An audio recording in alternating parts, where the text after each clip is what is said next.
This video is for balancing chemical equations. So this is after we've already went through determining what type of chemical reaction is and how to predict what the products are when you're not given the products. We need to, what we call, balance it. A reaction is balanced when you have the same number of each reactant before the arrow as you do after the arrow. So to do that, you need to be able to look at these elements and see how many of each one do you have before and after the arrow. This H here, when we are wanting to know the number of it, we look at the number that's after the letter. So there are 2 H's before the arrow. After the arrow, there are 6 H's, which means that's not balanced. This N has a 2, and this N has 8, which means not balanced. Down here, different example, H has a 2 before the arrow, and after the arrow, the H has a 2. That H is balanced, which means we would not need to change it. But the N is not balanced because there's 2 before the arrow and 4 after the arrow. So that would mean that one needs to be balanced. So we're gonna start on my paper with balancing this example reaction right here. We have P plus S and it produces P4S8. There are 2 ways to do this. And we're starting off with very simple reactions for this first assignment, this balance number 1. It keeps it as basic as it can be. So we're gonna do 2 different ways to do it. The first way you can do it is a more in your head approach. So you don't need to like write out any work or anything. This works for some students. It just honestly depends how your brain works. And if you can handle doing things in your head or if you prefer to have them written out. So if you're gonna do it in your head, when we balance, we put numbers in these blanks.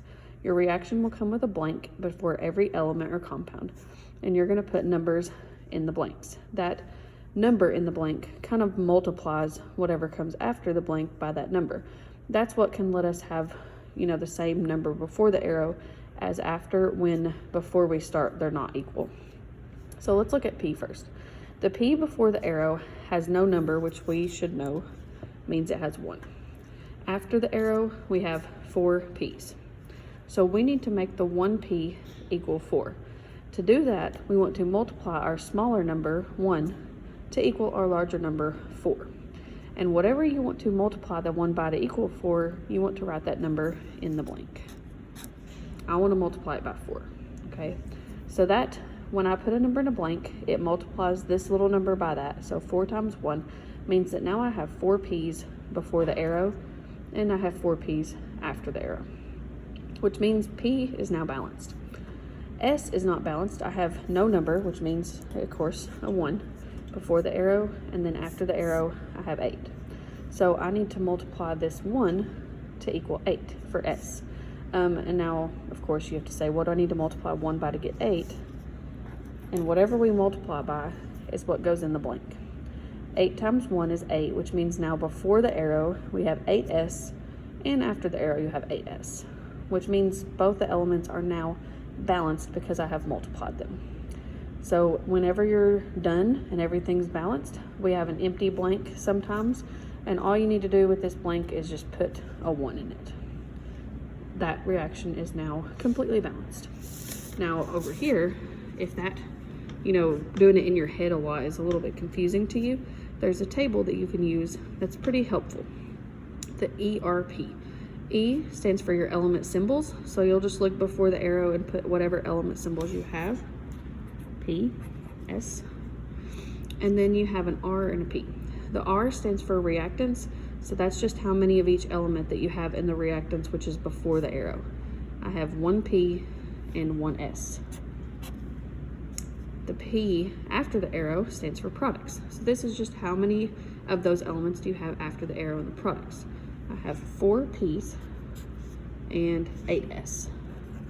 So this table just is the same way of doing it over there in your head, but it organizes it into a table that you can kind of see what you're doing.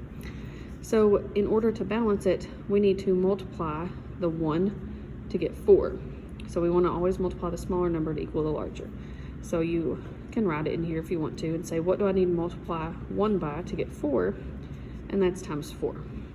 Now this times 4 has to go in a blank up here, and the table also helps guide you to help decide what blank to put it in. It needs to go on the element P, and it needs to go before the arrow in the reactants. So P before the arrow in the reactants gets a 4.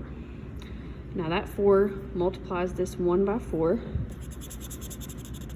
and gives you 4 P's before the arrow, 4 P's after the arrow, which means P is now balanced. Now we're good. We're going to go to the S. The S, we have 1 and it needs to be 8. So what do I need to multiply 1 by to get 8? It's going to be a times 8. The table will guide you, so it needs to go, the times 8 needs to go on the S before the arrow, which is here. It goes right in the blank. So that 8 multiplies the 1 by 8 and gives you 8, which means everything is now balanced, and any empty blank, you can just put a 1 in it. There's 2 different ways to do that reaction. I'm going to do one more video with a couple more examples for this balance number 1 assignment.